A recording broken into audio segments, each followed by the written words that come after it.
Let's sketch out a causal map of the World Health Partners Sky policy problem. One of the issues in this case was that the foundation wasn't trying to solve a single problem. There are actually 4 parts of the foundation that were each trying to solve a slightly different problem. However, there was an underlying issue that drove all 4, which was poor child health outcomes.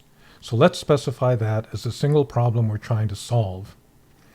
There are actually 4 diseases: pneumonia, diarrhea, tuberculosis, and visceral leishmaniasis that contribute to poor child health outcomes, and combating them will help solve the problem. We then ask, why are these diseases so prevalent? There are at least 2 answers. The first is that public agencies in Bihar are very inadequate. There is an alternative to state-run health services, which is private sector health providers. In Bihar, private provision is done by so-called RHPs, rural healthcare providers.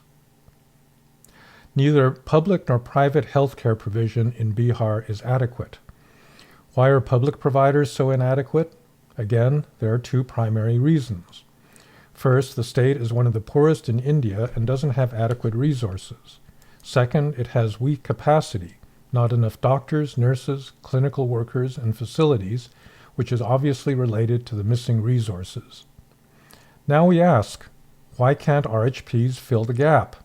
We can divide the causes into 2, inadequate supply and inadequate demand. There are at least 3 factors leading to inadequate supply of RHPs. The RHPs are poorly trained, they have low prestige, and they are paid very poorly. Further, the rural geography of the state makes it hard to recruit good RHPs who don't want to live in poor villages. Private provision suffers also from weak demand. The poor rural residents of Bihar don't want to pay for the services of RHPs. That's because they themselves don't have the money. But even if they did, they would distrust the quality of care that they're getting. So now we have a preliminary causal map of the whole problem.